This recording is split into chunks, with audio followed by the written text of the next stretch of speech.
네. 네, 우선 참석해주신 분들께 감사드리고요. 이렇게 말숨을 쉬면서 인사를 드리게 돼서 죄송합니다. 네, 저는 스크리닝 프로젝트 동시상영에서 운영진 일을 하고 있는 김정은이라고 합니다. 먼저 이런 뭐라 그럴까요? 이런 자리를 마련해 주신 인상미술공간에 감사드리고요. 저희가 이렇게 또 이렇게 만나 뵙고 이야기를 나눌 수 있어서 되게 영광스럽게 생각을 합니다. 네, 다시 한번 감사드리고요. 저희 동시상영은 4인의 미술가가 기획 운영하는 영상 전시입니다. 네, 미술관이나 갤러리의 전시 특성상 집중하기 어려운 영상 작품들을 온전히 관람할 수 있는 환경을 만들고, 그리고 충분히 노출되지 못한 채 휴면 중인 작품들을 발굴하여 감상할 수 있는 기회를 마련하기 위해서 시작이 되었습니다. 저희 상영전이 2015년 4월에 처음으로 시작이 됐고요. 2020년 10월 현재 16번째 상영전을 신도림 고가 옥탑에서 진행하고 있습니다. 상영전 명은, 자, 여기 저희 포스터 좀 띄워주시겠어요? 네. 네, 이게 저희 포스터고요. 상영전 명은 집집집이고요. 이번에는 실내가 아닌 실외에서 상영을 합니다. 저희가 보통은 실내에서 상영을 했는데 실외로 상영을 하고요. 줄곧 2시 상영인데 이번 상영전은 6시 30분 상영이에요. 그리고 신도림역 주변의 야경을 같이 보시면서 저희가 큐레이션한 작업들을 감상하실 수 있으시고요. 네, 관심 있으신 분들은 많은 관람을 부탁드립니다. 그러면 이제 동시상영이 시작된 계기부터 제가 말씀을 드릴게요. 저는 꽤 운이 좋아서 제가 계획한 대로 살 수 있었던 사람인데, 제가 계획하지 않았던 일이 벌어졌으니 그것이 바로 동시상영입니다. 예. 평소에 미술가를 후원하고 싶어 하셨던 분이 계세요. 그래서 그분이 이제 지하 공간에 작업실이 같이 마련된 그런 곳에 저희가 이제 입주해서 사용할 수 있도록 배려를 해주셔서 그 공간에 입주를 했는데, 그 공간에는 10평 남짓한 갤러리로 쓸 수 있는 자리도 있었어요. 근데 이제 저희는 뭐 작업하고 일하느라고 워낙에 바쁘기 때문에 갤러리 공간을 운영할 거라고는 기대를 안 했고, 그렇게 할 수도 없고, 그래서 그 공간을 계속 외면한 채로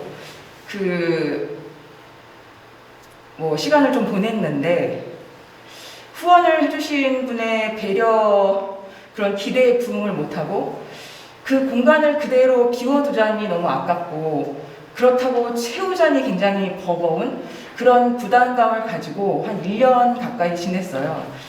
그런데 제가 아는 분이 사람들이 다 똑같은 것을 보는 건 아니라고, 제가 보는 것, 그러니까 저한테 보이는 일이 곧 제가 할 일이다 라는 말씀을 하시더라고요. 그래서 그런지 저는 그 공간이 자꾸 눈에 밟혀서 결국에는 외면하다가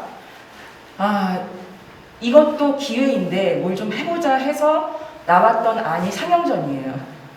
그래서 그거를 처음에 주위 분들한테 얘기를 했는데 얼마나 좋아하시는지 기다렸다는 듯이 도와줄 거 없니 이렇게 물어보셔가지고, 다들 프로젝트 상영전 이름도 금방 나왔고요. 공간 이름도 정하게 됐고, 그 다음에 장비 준다는 친구도 있고, 이렇게 해서 상영전을 결국에는 꾸리게 됐어요. 그래서 2015년 4월에 최민경 작가, 네, 이분이에요. 네, 이분의 완벽한 그림, 그러니까 완벽한 이미지가 무엇인가라는 질문을 던지는 해학적인 퍼포먼스 작업이거든요.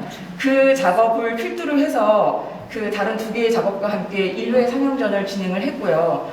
그 완벽한 그림에다가 잠시만요. 잠시만요. 그 완벽한 그림에다가 그 서보경 작가의 준비라는 작업이 있거든요. 이게 그 파국의 상황이 돼서 어떻게 나의 그런 기존의 욕망이 새로운 욕망으로 대체되는지를 그 다룬 작업이에요.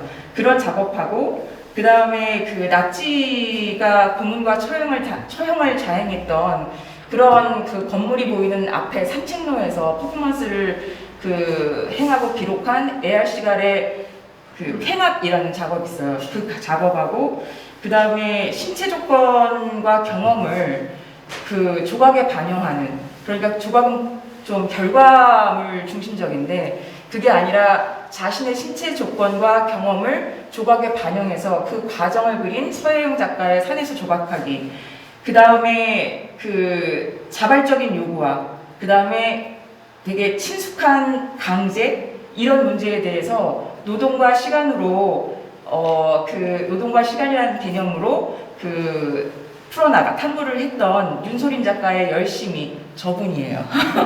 네, 이렇게 해서 두 번째 상영전을 꾸렸어요.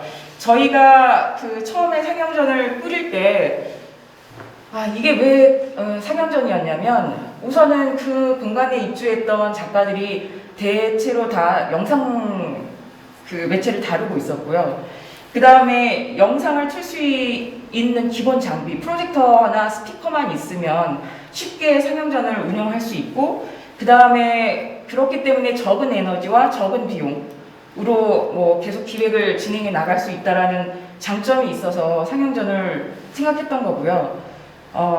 그 다음에 상영료를 줄 여건이 안 되기 때문에 작가들에게 신작을 요구하기는 좀 어려운 상황이고요.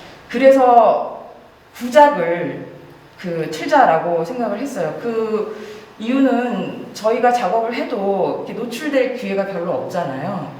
그래서 그런 이유도 있었고, 그 다음에 구작이어도 좋은 작품이라면 얼마든지 틀 수 있다라는 그런 생각도 있었던 거죠.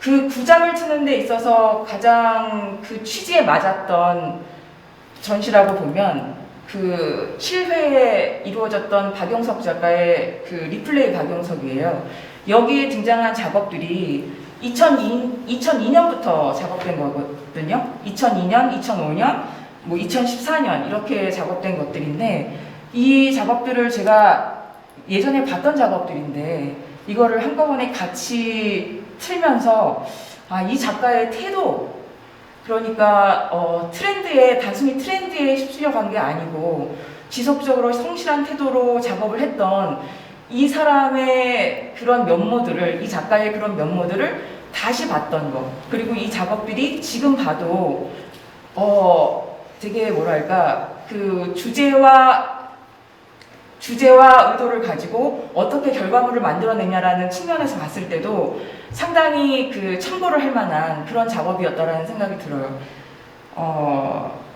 네, 그렇게 해서 그 1, 2회 상영전까지 진행을 했는데, 제가 여기 비디오 이미지 안 보여드렸죠? 네, 이게 최민경 작가의 완벽한 그림 퍼포먼스 한 장면이고요. 자, 서보경 작가의 준비, 그 다음에 팽압, 여기서 이제 수조를 만들어 놓고 머리를 넣었다가 뺐다가 하는 그런 어떤 행위를 통해서 고문의 그때의 어떤 상황, 그렇지만 이 뒤에는 다 산책로이기 때문에 사람들이 그때의 상황을 기억하는지 모르는지 그냥 평화롭게 그 거니는 그런 장면과 대비가 되는 작업이고요. 서혜영의 산에서 조각하기, 그 다음에 윤소린의 열심히라는 작업이에요. 자, 이렇게 해서 그 1, 2회 상영전을 진행을 했고요. 제가 한 4회 정도 진행을 했을 때 그 공간 운영에 좀 문제가 생겼어요. 그래서 이제 힘든데 굳이 상영전 안 하셔도 됩니다, 뭐 이런 얘기가 나왔어요. 그래서 안 하면 참 덜 힘들 텐데 라는 생각이 들었었는데, 그래도 이미 그 갤러리 공간은 여전히 존재했고요. 그 다음에 장비도 마련돼 있고 여러 가지 요소들이 다 마련이 되었기 때문에 조금 더 해보자 라는 생각으로 그 결정을 내렸고, 그러면서 이제 제가 혼자 준비하면서 부족한 부분들이 있잖아요. 이 부족한 부분들을 채우려면, 소위 역량을 강화하고 좀 더 재미있는 시도를 해보려면 혼자서는 너무 외롭기도 하고 힘들기도 하고 그 부족한 부분도 많고, 그래서 이제 집단 지성의 힘을 빌려보자 해서 이제 운영진을 모집하기 시작했고요. 그래서 함께 일을 하게 된 분들이 여기 계신 분들이고요. 이분들도 마찬가지였나 봐요. 자꾸 제가 뭐 눈에 보였는지, 이게 저희의 일이었는지, 자꾸 눈에 보였는지 제가 뭘 할 때마다 이렇게 와서 뭐 도와줄 거 없냐고 이런 식으로 계속 그 마음을 써주셨던 분들이에요. 그래서 뭐 윤소린, 박민혜, 최민경 이 운영진들과 지금 5년이 좀 넘죠. 5년이 넘게 같이 일을 하고 있고요. 네, 그렇습니다. 자, 그럼 제 얘기는 여기서 마무리를 하고요. 그 최민경 작가를 통해서 저희가 그 어떻게 운영을 해오고 있는지 운영 방식에 대해서 좀 들어볼게요. 네, 안녕하세요. 김정은 작가님의 말을 이어받은 최민경이라고 합니다. 저는 기획자가 아닌 작가의 입장에서 저희가 어떤 바람을 가지고 상영전을 운영해 왔는지에 대해서 말해보고자 합니다. 여기 이렇게 세 가지 지점을 이야기해 볼 수 있을 것 같은데요. 우선 첫 번째로 영상 작업의 온전한 관람을 위한 전시 환경을 조성하고 싶었습니다. 사실 오랜 시간 상영전을 꾸려오면서 전시 대신에 1, 2회성의 이벤트성 상영회나 온라인 상영이라는 형식을 고민해보지 않은 것은 아닙니다. 하지만 충분한 시간 동안 특정 장소를 찾아가서 원하는 만큼 작품을 볼 수 있는 경험이 중요하다고 생각했습니다. 개인적으로 저는 컴퓨터를 통해서 미술 감상에 온전히 집중하는 일이 거의 어렵다고 생각해요. 작품을 보기 위해 전시 장소를 찾아가고 잠시 세상의 다른 일은 잊고 작품에 몰입하는 과정 전체가 작품 감상의 경험을 이룬다고 봅니다. 그리고 영상 작가로서 작품을 제작할 때 기승전결을 염두하고 만드는데 일반적인 미술 공간의 관람 환경에서는 작가의 의도대로 영상 작업에 집중하기 어려운 것 같습니다. 저 자신부터가 전시를 볼 충분한 시간이 없거나 보는 환경이 불편하면 작품 설명을 읽고 인상만 훑어보고 돌아오는 경우가 많은데요. 저희 동시상영에서는 관객이 처음부터 끝까지 온전히 영상 작품을 관람할 수 있는 환경을 만들고 싶었습니다. 그러기 위해서는 앉은 자리가 불편해서도 안 되고 작품에 집중할 수 있는 적절한 러닝타임도 고려해야만 했습니다. 저희가 2017년 봄에 불광동 작업실에서 이제 이사를 나가야 하는 상황이 발생했고요. 상영전을 중단하거나 새로운 장소를 찾아야 하는 기로에 놓였습니다. 그때 저희는 이제 이 일을 지속하자고 입을 모았고 새로운 장소를 물색하기로 했습니다.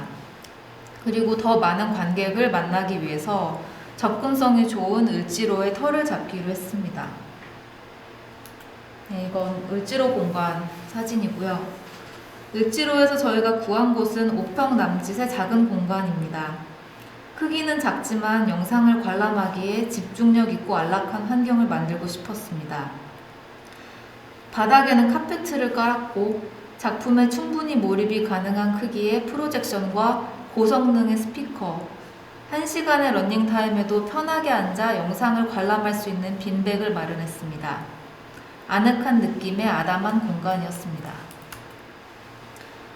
새로 마련한 공간에서 첫 번째로 열었던 전시는 어긋난 동기와 전입니다.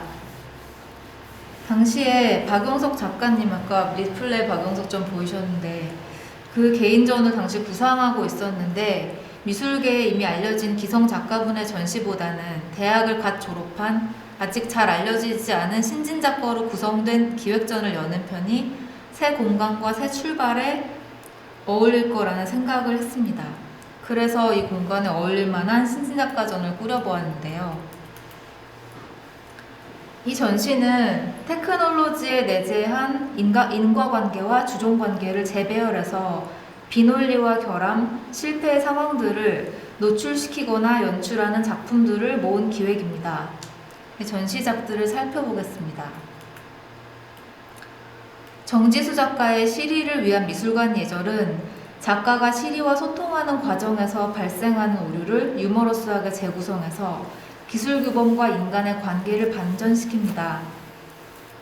작가는 시리에게 국립현대미술관 미술관 예절의 영문판을 읽어주고 불완전한 영어 발음 때문에 시리가 오역한 말들을 다시 유머러스하게 수행합니다.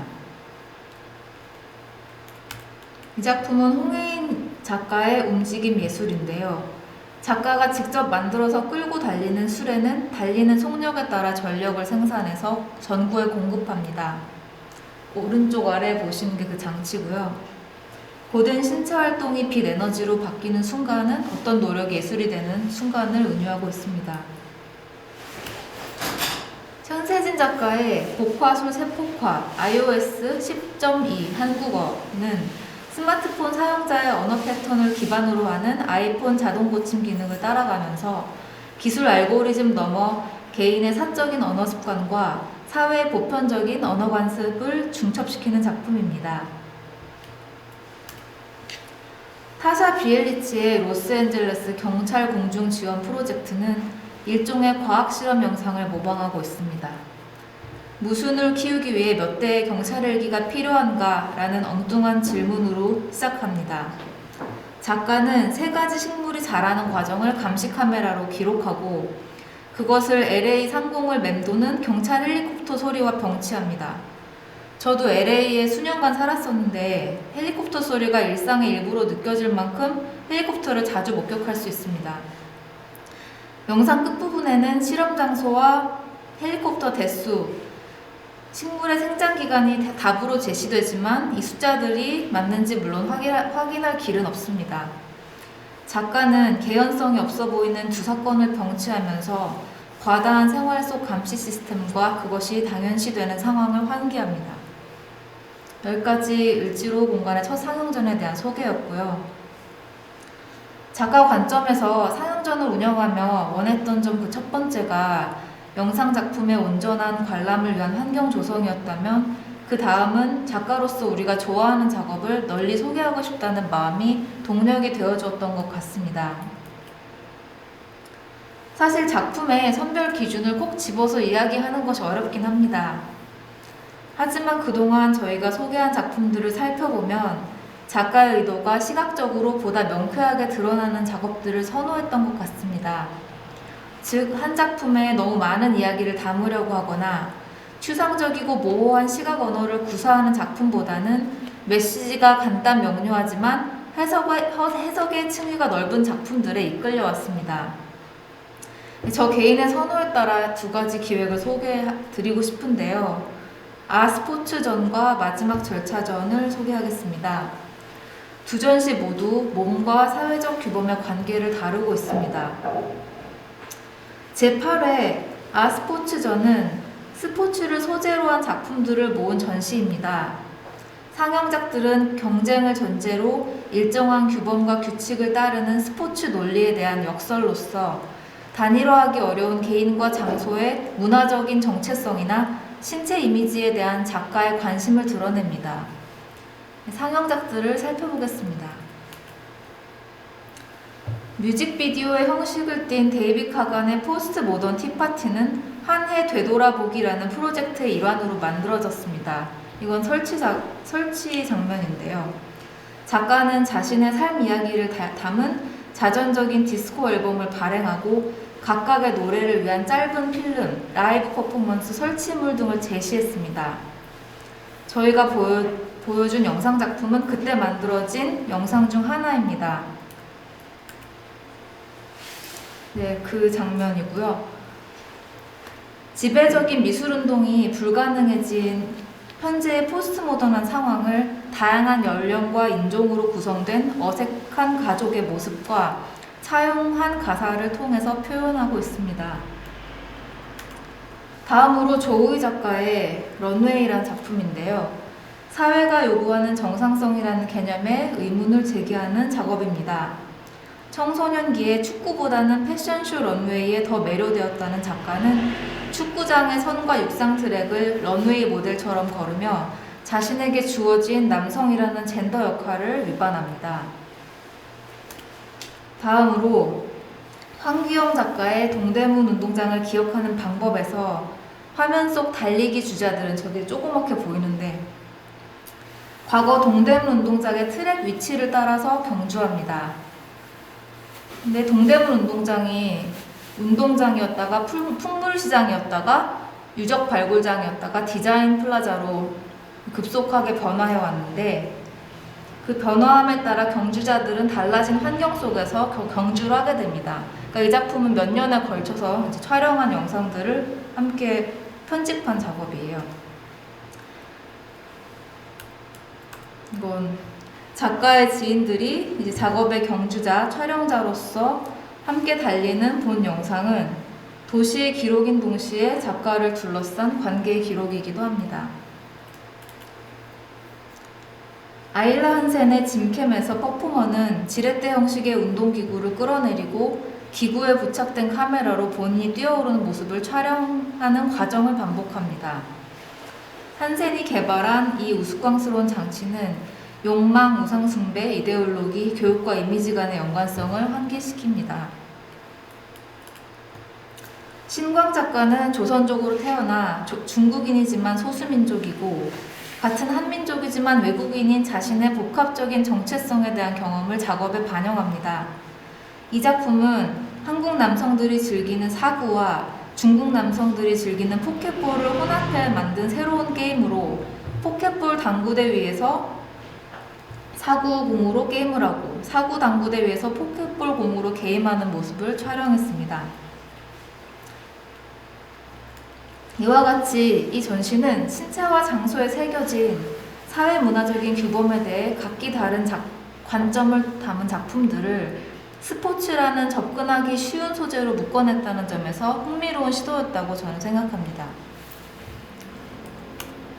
다음에 소개할 제9회 마지막 절차들 역시 몸을 중심 소재로 한 전시입니다. 이 전시는 애슐리 로마노와 데이빗 쿠티어레즈의 협업 작업 2점을 상영한 개인전입니다. 이게 두 작가의 모습이고요. 작가들은 2014년부터 사진과 영상을 기반으로 본인의 신체성을 중심에 둔 협업을 해왔는데 스튜디오에 사람들을 초대해서 함께 분장을 하고 연출 사진을 찍던 취미 활동이 그 시작이었습니다. 젠더 퀴어이며 이제 오른쪽에 있는 사람이 데이빗인데 젠더 퀴어이며 유색인종인 데이빗과 비대한 몸집의 백인 여성 애슐리는 이성애가 규범이 된 환경 속에서 각각 결핍과 과잉을 상징하는 극단적인 신체를 가지고 있습니다.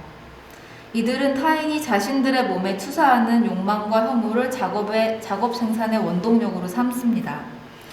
분장, 의상, 일상소품 등을 적극적으로 활용한 연출을 통해서 이들의 신체는 숨겨야 할 대상에서 무대 위의 배우처럼 탐구와 공유의 대상이 됩니다.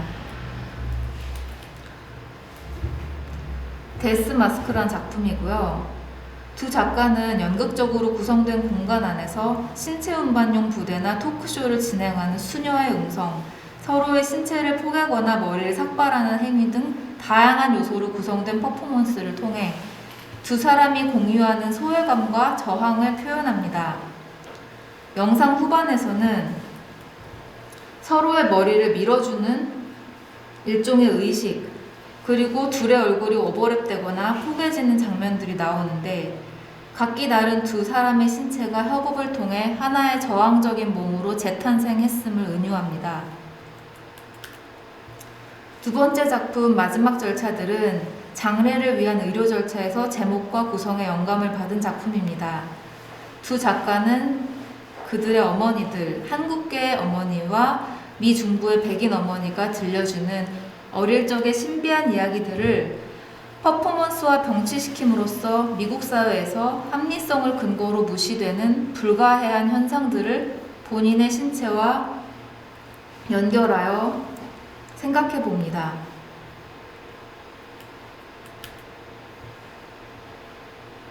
저는 이와 같이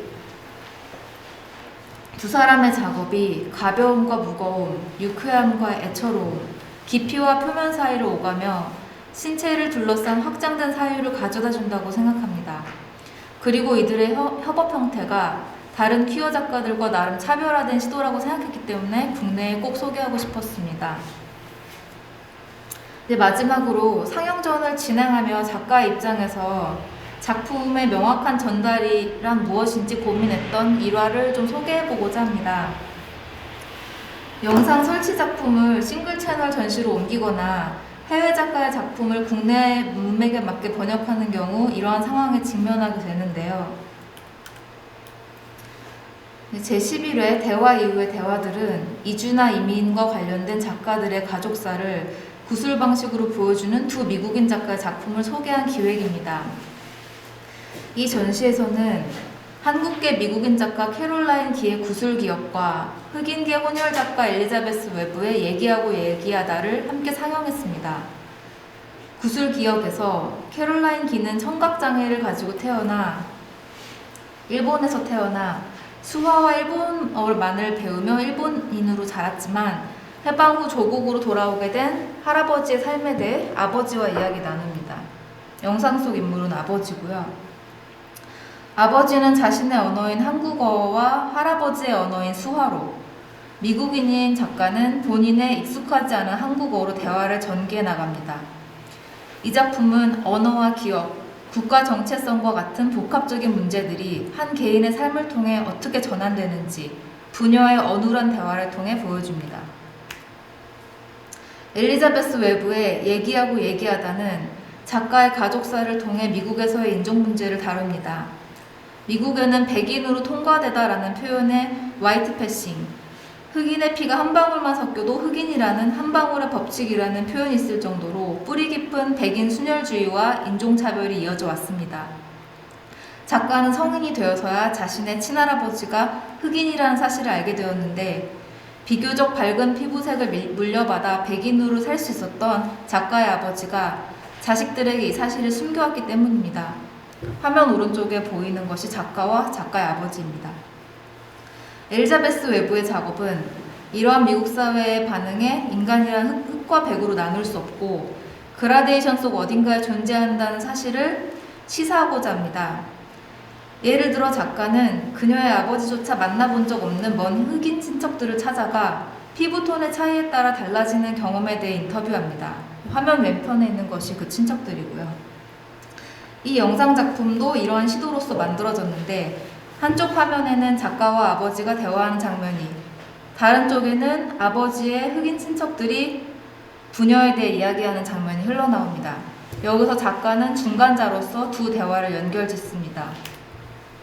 본래 이 작품은 관객을 사이에 두고 마주보는 이 사진과 같은 투채널 영상 프로젝션 설치로 구상되었습니다. 작가는 관객이 두 화면을 동시에 보지 못하지만 들을 수 있는 상황을 연출하고 싶었다고 합니다. 앞뒤에서 흘러나오는 목소리를 들으며 대화를 이해하기 위해 쓰는 과정이 작품 의도에 포함되어 있었습니다. 그렇기 때문에 작가는 두 영상을 나란히 붙여 상영해야 하는 저희 초대에 망설임을 보였고요. 하지만 우리는 미국과 다른 한국의 맥락을 고려해야 한다고 설득했습니다. 한국에서는 영어가 모국어가 아니기 때문에 대화 내용을 청각이 아닌 자막으로서 정보로 받아들일 수밖에 없는 상황이고, 따라서 투채널로 병렬해서 보여주는 것이 작품 의도를 크게 저해하지 않는다는 것입니다. 그래서 작가는 결국 납득했고 이 전시 기획을 통해 앞서 언급한 캐롤라인 기의 작품과 서로의 내용을 확장시켜주는 시너지를 보여주었다고 생각합니다. 이러한 문화적인 번역이 중요했던 또 다른 사례로 제12회 상처의 귀환전을 꼽을 수 있습니다. 이 전시는 한 사회에 남겨진 전쟁 유산이 전후 세대 심리에 미치는 영향을 다룬 작품들을 모은 기획입니다. 독일과 노르웨이 출신 작가 비오른 멜허스는 주로 영상에 자기 자신을 등장시키면서 잘 알려진 인물, 토픽 그리고 대중매체의 전략들을 해체하고 재구성하는 작업들을 해왔습니다. 나는 적이 아니다에서는 베트남 전쟁의 유산을 다룬 헐리우드 영화 속 대사들을 차용해 참전용사의 심리적인 삶을 픽션으로 구성합니다. 보시다시피 작가가 1인 다역으로 출연했고요. 독일 교회를 배경으로 한 이 작품은 아프가니스탄 전쟁에 연루되었으면서도 거의 관심을 보이지 않는 자신의 사회를 비판합니다. 신정균 작가의 없는 사람에서 작품 속 인물은 1967년 군복무 당시 북파 공작원으로서의 무용담, 특히 특수훈련의 상당 부분을 차지하는 인신술에 대해 이야기합니다. 이 인물이 기억하는 당시의 상황은 현재 단체 활동 장면과 병치되거나 파편적인 이미지로 재현돼서 국가가 개인에게 부여한 임무와 그 의미에 대해 질문합니다. 이스탄불 출신의 코겐 에거는 민족지학자, 역사학자 그리고 사회학자들과 함께 장기간의 협업 프로젝트를 진행했습니다. 탱크러브는 덴마크의 한 마을에 갑자기 탱크가 나타나는 상황을 연출하고 그것을 목격한 사람들을 기록한 영상입니다. 작가는 전쟁이나 쿠데타 같은 극단적인 정치 상황을 경험한 적 없는 사람들에게 그 상황을 직면하게 만들어서 정치의 무책임한 주변국과 정치적 무력 행사에 대한 문제의식을 드러냅니다. 그 사람들을 촬영한 것이죠.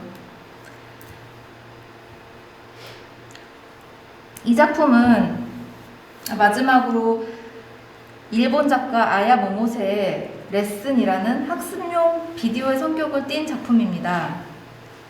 화면에서 작가는 이것은 나의 피가 아닙니다 와 같은 말을 반복하고 여기에 자막이 따라 나옵니다.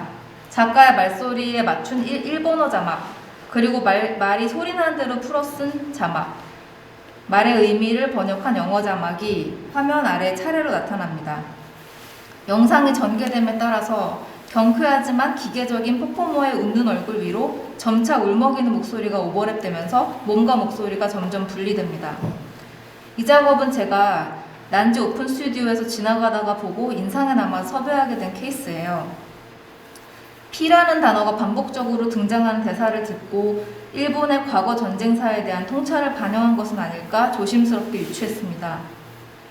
일본의 젊은 작가가 전쟁에 대한 반성의식을 퍼포먼스로 다루는 작업이 드물다고 생각했어요. 하지만 그것이 저의 자의적인 해석이 아닐까 하는 마음에 섭외에 앞서서 그녀가 말하는 피의 의미와 작품의 의도에 대해 상세하게 물어보았습니다. 모모세는 한국 버스에서 만난 할머니가 유창한 일본어로 자신에게 말을 걸었을 때 느꼈던 복잡 미묘한 감정에서 이 작품이 출발한다고 소개했습니다. 자신의 모국어를 빼앗겼을 사람들에게 그녀는 감정이입할 수 있었고 할머니의 유창한 일본어 말소리가 과연 누구의 목소리인가 라는 질문을 하게 되었다고 합니다.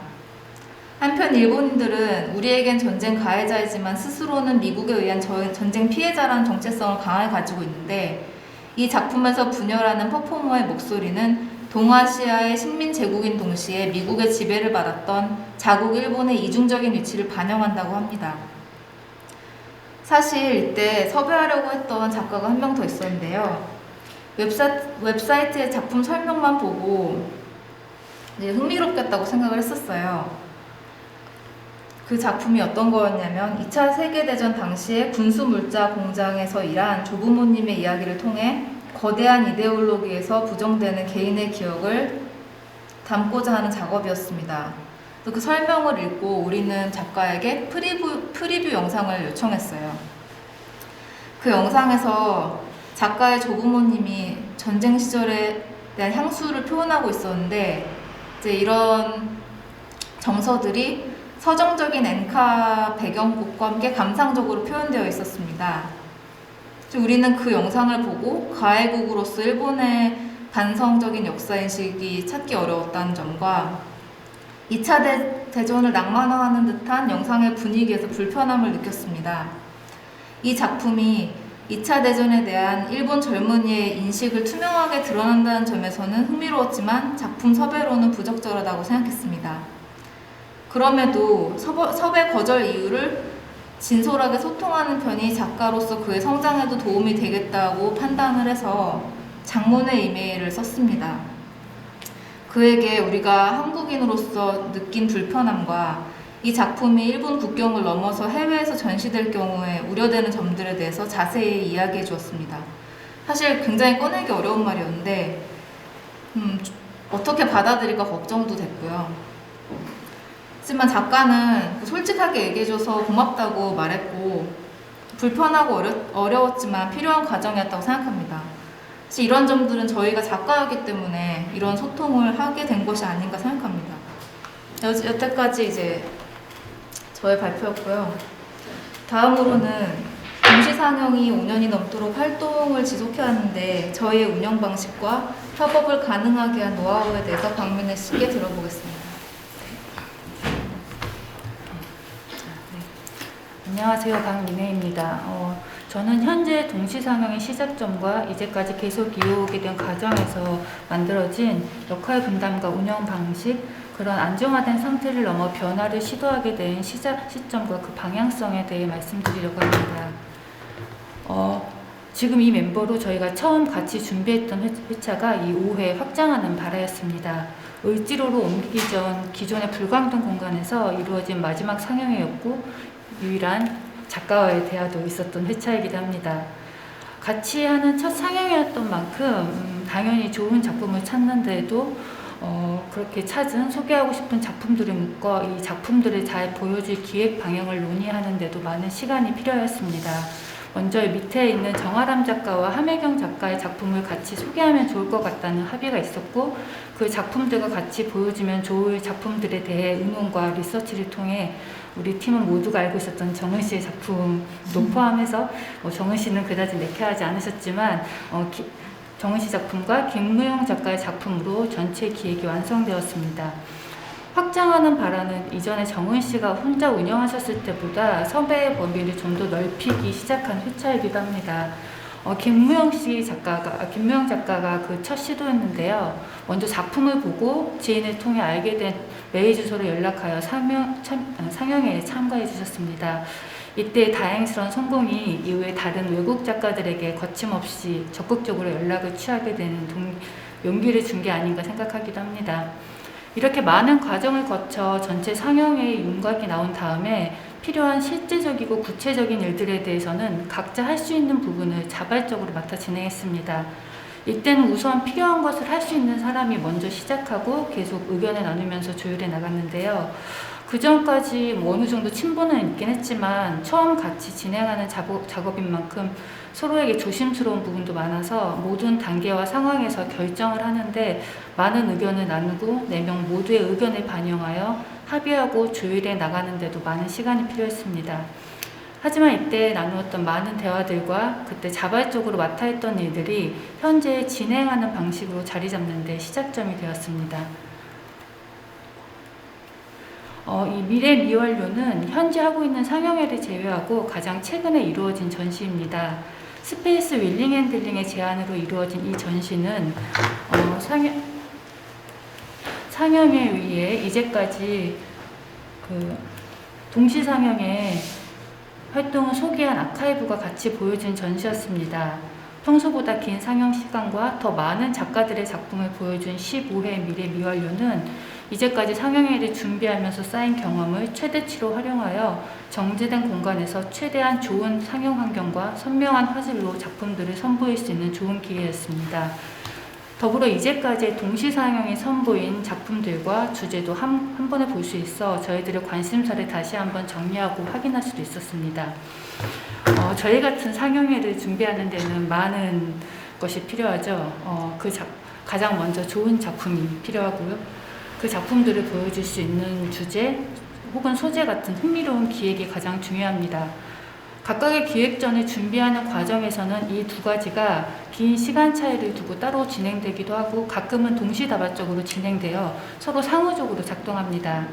물론 이러한 생각을 현실로 만드는 데는 훨씬 더 많은 실무적인 일이 필요하고 그런 일이 진행하는 과정이 매번 순탄하진 않았지만 현재 동시 상영은 벌써 5년 정도의 시간과 12번의 상영회를 같이 준비하면서 각자 생긴 노하우를 더해 좀 더 효율적인 방식으로 어느 정도 자리가 잡혔습니다. 저의 경우에는 포스터 등 시각자료 작업을 주로 하는데요. 초반에는 제가 작업하는데 너무 많은 의견이 나와서 약간 좀 불쾌한 경우도 있었어요. 도움을 주기 위해서 적극적으로 의견을 주는 건 알지만 과정 중에 너무 많이 의견이 나오니까 조금 좀 힘들기도 하더라고요. 근데 저도 같이 작업을 진행하는데 스스로에 대한 이해도 부족하기도 해서 쉽지만은 않았습니다. 지금은 각자 팀원들의 성향과 주의 깊게 보는 부분에 대해 이해도 어느 정도 생기고, 저도 작업 단계를 만들어 팀원들의 의견에 반영되어야 할 시점을 조절할 노하우도 생겨 좀 더 효율적으로 작업을 진행하게 되었습니다. 동시상영 팀원들의 전체 역할에 대해 좀 더 자세히 설명드리자면, 상영회를 준비하는 가장 기본적인 단계인 작품을 리서치하고 전체 기획 방향을 잡을 때는 모두 다 참여합니다. 우리 모두가 보여주고 싶은 작품인지, 상영의 시간이나 형식 등도 우리 상영회와 적합한 작품인지, 그리고 이 작품을 소개하는 게 작가와 관객에게도 좋은 영향이 될 수 있을지도 고민합니다. 그렇게 다 같이 주제와 작품을 정하고 상영회에 어울리는 제목과 상영 순서도 논의합니다. 그 다음 구체적인 진행 과정에서는 상황에 따라서는 번역도 하면서 작가와 직접적으로 소통을 하는 분, 그 상영회에 나갈 뉴스레터와 작품 설명 등 전반적인 글을 정리해 나가는 사람, 포스터나 리플렛 등 시각자료를 만드는 사람과 자막을 포함해서 상영회에 사용될 최종 영상을 적절한 포맷으로 만드는 사람으로 나누어 큰 틀에서는 각자 주로 맡은 부분이 있지만 각각의 부분에 도움이 필요하거나 좋은 의견이 생기면 적극적으로 소통하여 진행합니다. 이런 방식으로 자리를 잡아가는 데는 을지로의 안정된 공간에서 2년 동안 이루어진 6회부터 12회의 상영회가 중요한 역할을 했습니다. 앞에서 이미 몇 개의 상영회를 소개해 드렸는데요. 이 을지로 공간은 불광동 작업실을 나오면서 각자 작업실을 물색하는 과정에서 작업실과 동시 상영을 함께 할 수 있는 좋은 공간을 찾으면서 시작되었습니다. 작업실과 분리된 공간이 확보되어서 상영 기간 동안 작업실 사용에도 방해가 되지 않으면서도 관리가 용이한 그런 공간이었습니다. 물론 그 작업실을 쓰셨던 민경 씨의 동시 상영에 대한 큰 애정이 있었기에 가능했던 일이기도 했습니다. 이 공간에서 상영회마다 매번 동시 상영만의 차별성과 방향성에 대해 논의하면서 동시에 어떻게 하면 각자의 활동과 같이 동시 상영을 이어나갈 수 있는지에 대해서 많은 이야기를 나눴습니다. 그 시간 동안 서로에 대해 좀 더 이해하고 각자의 상황을 배려하며 합의하는 과정을 거쳐 이제까지, 그리고 앞으로도 이 활동을 계속 이어나갈 수 있는 자신과 원동력이 생길 것 같습니다. 약간 딴 얘기를 하자면 아마도 특별한 지원이나 기금을 받는 것도 아닌 것 같은데 도대체 어떤 돈으로 운영을 하는지가 좀 제일 궁금하실 것 같은데요. 저희는 매달 4명이 서로 부담이 안 되는 선에서 일종의 회비를 내고 그것을 모았다가 다음 상영회에 필요한 경비로 충당합니다. 가끔 추가적인 비용이 발생할 경우에 약간씩 더 모으긴 하지만 기본적으로는 너무 부담이 되지 않게 서로 합의하여 우리 넷이 함께 감당할 수 있는 선을 정합니다. 물론 여기에는 저희 활동을 지지해 주시면서 상영회를 위해 자신의 장비를 기꺼이 빌려주시고 많은 조언해 주시는 동료 작가분들이 계시기에 지속 가능한 일이기도 합니다. 이 일지로 공간에서의 시간은 현재 동시 상영의 기반을 잡는 데 꼭 필요한 것이었습니다. 그러나 7회의 상영회를 하면서 조금 안정화된 역할 분담이 정형화되어 관성으로 흘러갈 수도 있는 시점에서 그 공간의 계약 기간이 끝난 것을 계기로 변화를 시도하게 되었습니다. 현 상황을 계속 유지할 것인지 다시 다른 공간을 찾아 임대할 것인지 여러 길이 있었지만 단순히 안정적으로 상영회를 이어가는 것이 목표는 아니었기에 변화를 받아들여 새로운 시도를 통해 앞으로의 우리의 활동을 이어가기 위한 힘을 찾기 위해 좀 흘러가 보는 건 어떨까? 매번 새로운 도전을 해보는 건 어떨까라고 좀 가볍게 하지만 두근두근하게 했던 변화였던 것 같아요. 그렇게 시작한 것이 팝업 상영회인데요. 저희가 정의하는 팝업 상영은 각 상영회마다 주제에 맞는 적절한 장소를 찾아 기존의 동시 상영에서 지향한 성격을 유지하면서 이례적인 스크리닝이 아닌 최소 3주 이상의 기간 동안 우리가 보여주고 싶은 좋은 영상 작품을 소개하자라는 것입니다. 이제까지의 경험을 최대한 살린 기획과 열심히 찾은 좋은 작품들, 작가의 의도를 해치지 않으면서 저희가 제공할 수 있는 가능한 관객이 작품에 몰입할 수 있는 환경을 만드는 것을 목표로 하고 있습니다. 이렇게 동시 상영회가 열리는 것을 저희는 오픈박스라고 합니다. 불광동에서 같이 처음 하면서 만들었던 그 공간의 로고였고 그 공간에 나오면서 이 필요성에 대해서 의문을 가졌지만 현재까지도 저희와 함께 스크리닝 프로젝트 동시 상영회가 열리는 그 공간이 바로 오픈박스가 되었습니다. 2년 동안 있던 그 을지로의 공간도 지금까지 팝업 상영을 하고 앞으로 상영회가 열릴 모든 공간이 오픈박스가 됩니다. 이렇게 점차 확장되는 오픈박스로 13회부터 시도된 팝업 상영에는 비어있던 을지로의 한 사무실을 달스로 빌리기도 하고 두 곳의 독립서점의 일부 공간을 차지하여 진행하기도 했고 블랙박스를 제공할 수 있는 전시 공간에서도 했죠. 현재는 옥상에서도 하고 있습니다. 이렇게 이러한 팝업 상영에 대해서는 윤소린 씨께서 자세히 설명해 드리겠습니다. 안녕하세요. 마이크를 넘겨받은 윤소린이라고 합니다. 되게 많은 얘기를 했는데 앞서 먼저 우리가 어떻게 기획을 하고 있고 어떤 기획을 하고 있고 그다음에 우리가 어떻게 협의를 하면서 진화를 하고 있는지 말씀을 드렸던 것 같아요. 근데 지금부터 제가 말씀드릴 팝업 상영이 저희한테는 좀 중요한 의미를 갖고 있는 것 같아요. 왜냐면은 저희가 비단 상영회를 하는 게 아니고 보다 우리가 무엇을 하고 있고 우리가 시도라고 부르는 게 뭔지를 좀 보여주는 근거가 돼주는 것 같거든요. 그래서 지금부터는 제가 4번의 현재까지 팝업 상영을 했어요. 그거를 사실 작품까지 세세히 알려드리면 너무 좋지만 시간 관계상 작품 소개는 다음으로 미루고 주로 장소나 그리고 팝업 상영을 할 때 우리가 어떤 경험을 했는지 위주로 좀 말씀을 드리고 싶습니다. 꼭지의 제목을 미래를 위한 현재라고 얘기를 해봤어요. 네.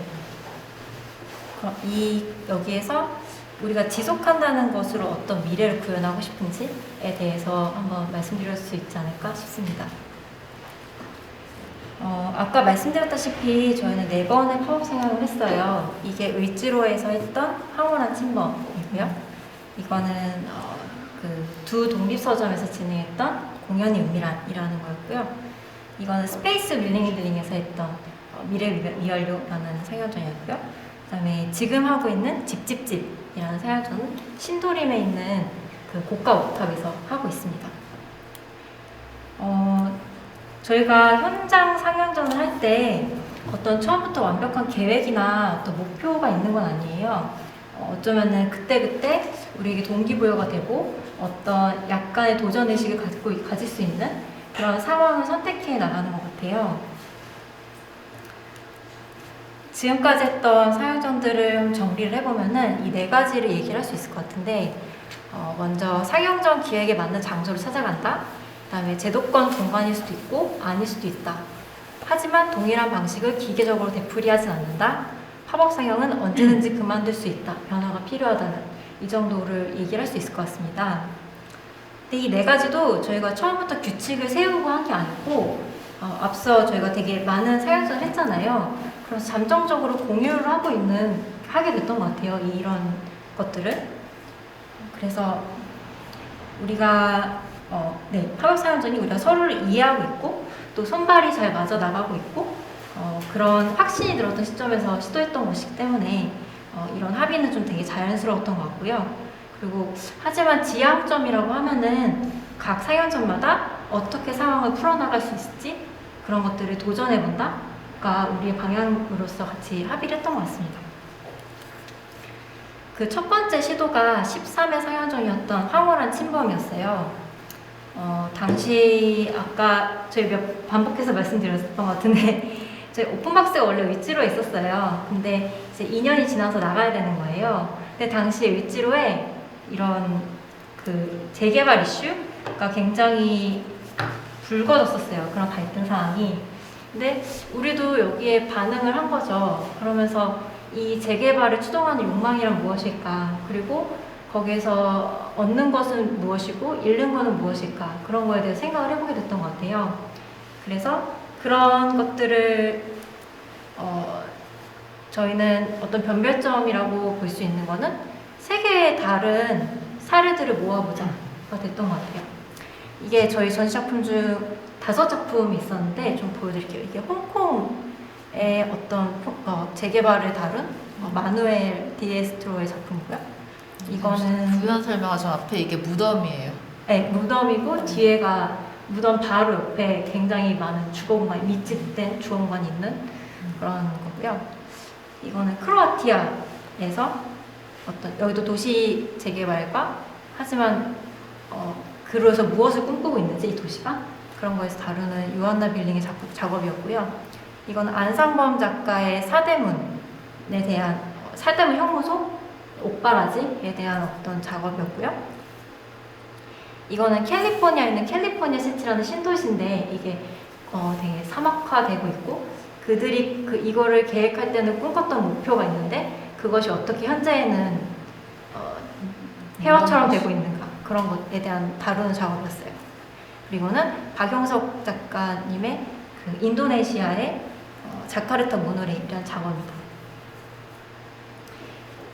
이렇게 저희는 세계 도시에서 도시 개발을 다루는 여러 사례들을 함께 보여줬고 그럼으로써 한국의 도시 개발을 새롭게 보게 한다는 점에서 저희 사용자의 변별점을 찾으려고 했던 것 같아요. 또 이러한 사례들을 가능한 한 큰 화면으로 보여주고 싶었어요. 그래서 어떤 몰입의 경험을 하는 거죠. 근데 우리가 바랬던 거는 이거를 보고 나왔을 때 그런 감상의 경험과 장면이 을지로 풍경으로 이어지는 거죠. 그랬을 때 관객이 어떤 경험을 할 것인가? 가 저희가 하는 팝업 상영의 어떤 바라는 지점이었던 것 같습니다. 이런 기획을 염두를 하고 이걸 하기 전에 이제 팝업을 하자. 그러고 이제 저희가 다 같이 을지로를 한번 걸어봤어요. 나가봤는데, 근데 이제 우리는 운영진들이니까 어디에서 상영을 할 수 있을까라는 그런 비미술 공간을 미술의 공간으로서 발견을 하기 위해서 이제 찾아다닌 거죠. 근데 그게 좀 개인적으로 흥미로웠던 게 우리한테는 어떤 정육 식당의 창문도 상영 장소가 될 것 같은데 근데 을지로에 계신 사장님들은 이런 작가라는 사람들이 잠깐 와서 전시를 한다는 게 되게 귀찮기도 하고 좀 낯설기도 하고 돈도 안 되는 그런 어떤 차이가 있던 거죠. 그런 것들을 발견한 것도 좀 저는 흥미로웠던 것 같고 근데 그럼에도 불구하고 정말 우리 관상만 보고 우리 동안 한 달 동안 장소를 쓰게 해주겠다는 분도 계셨어요.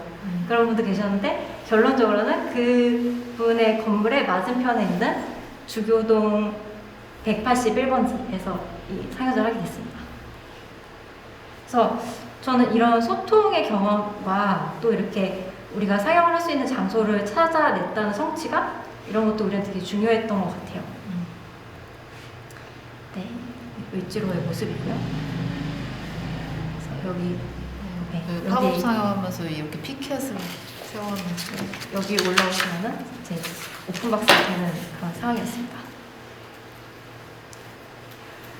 그래서 이게 되게 중요했던 이유는 우리가 여기서 용기를 얻고 그 다음에 이제 무려 2 장소에서 동시에 팝업 상영을 해보자라는 기획을 하게 됐어요. 그게 바로 공연이 은밀한이라는 상영전이었습니다. 이 상영전은 그 홍대랑 합정 사이에 있는 그 대안적인 성격의 동네 책방인 책방 서로와 그 다음에 퀴어 페미니스트 공간인 책방 홀에서 동시에 진행이 된 상영전이에요. 그런 공간에 저희 오픈박스가 들어간 거죠. 이 장소에. 이 상영전에 대해서 잠깐 간략하게 말씀드리면은 한국 사회에서 공공연하게 여성의 섹슈얼리티를 말하는 게 되게 어려운 것 같아요. 그래서 저희는 이런 사회적 문맥에서 이런 주제를 접근하는 작품들을 소개하는 게 저희 기획이었어요. 근데 이게 좀 사적이면서도 예민한 주제이기 때문에 이거를 어디서 관람을 하면은 좋을까라는 걸 생각을 하다가 책방에서는 이런 예민한 이슈를 다룰 수 있으면서도 사적이면서도 공적인 어떤 감상 경험을 제공할 수 있겠다라는 생각이 들어서 서점을 컨택하게 된 거죠. 작품들 이미지를 좀 보여드릴게요. 이게 시임혜정 차경희 작가의 꽃과 거짓말이라는 작업이 있었고요. 코랄 쇼트의 어레인지먼트라는 작업이 있었어요. 이 2 작업은 책방 서로에서 상영이 됐고요. 세실리아 콘디의 우리는 고작 아이였을 뿐이다 라는 작업과 로진 샤피의 내가 살던 곳 그리고 아네타 모나 기샤와 루시아 트카초바의 포르노 비디오는 책방 꼴에서 상영이 됐습니다. 이 팝업 상영을 하면서 저한테 가장 기억에 남는 경험은 설득의 과정이었어요. 왜냐면은 사실 그동안은 저희가 하고 싶으면은 그 적절한 장소를 찾아서 들어가면 됐거든요. 근데 이제부터는 이미 누군가 운영하고 있는 공간에 우리가 들어가기 위해서 설득을 해야 되는 거예요. 우리가 왜 당신의 장소에 들어가야 되는지.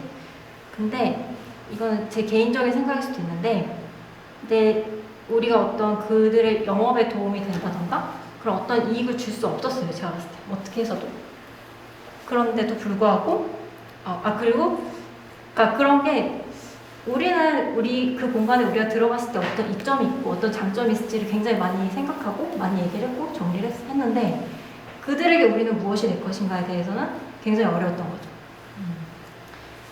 그럼에도 불구하고 이제 저희가 선택했던 방식은 어떤 아는 사람의 소개로 들어가는 게 아니고 그냥 기획서를 보내고 연락을 기다렸어요. 그래서 저희가 들어갔던 이 두 책방 서로와 그 책방 꼴, 네, 이 두 장소는 그리고 연락을 저한테 주신 분들인 거예요. 근데 이제 이 상영전 하기 전에 미팅을 하러 갔거든요. 근데 작품들을 보여드리고 하는데, 이것도 제 개인적인 의견일 수도 있는데 저는 그분들이, 그러니까 저희도 사실 어떤 대안적인 활동에 관심이 있고 저희가 컨택한 장소들도 그런 문화나 어떤 그런 대안적인 거에 관심 있는 분들이셨어요. 운영자분과 사장님도. 근데 그분들이 우리가 무엇을 하는지 완전히 이해는 못 하실 수도 있겠다는 생각이 들었지만, 그럼에도 불구하고 우리가 서로 관심 있는 게 같기 때문에 한 달 동안 그곳에 우리가 있을 수 있겠다라고 생각을 하신 것 같아요. 그래서 이 두 장소는 저희가 한 달 동안 본인들의 장소에서 사연전을 할 수 있도록 허락을 해주신 거죠. 이런 설득의 과정이 저는 되게 개인적으로도 중요한 경험이었던 것 같고, 그리고 이게 비단 어떤 하나의 기획전을 하기 위한 소통일 수도 있겠지만 어떤 서로를 이해하는 어떤, 그러니까 다른 영역, 그러니까 비미술의 장소에서도 우리가 어떻게 소통할 수 있는가에 대해서 어떤 저는 좀 한 중요한 경험을 한 것 같았어요. 그 소통의 과정에.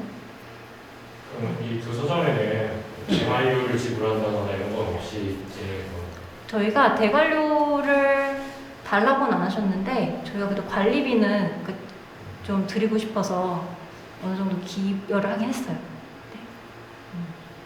네. 이분들도 되게 어렵게 공간 운영하시는 분들이기 때문에 네.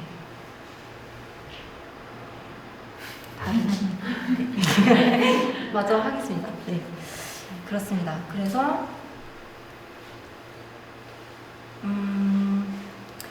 장면들을 좀 보여드릴게요. 책방 서울이었고요. 언니 네트워크 책방 꼴이죠.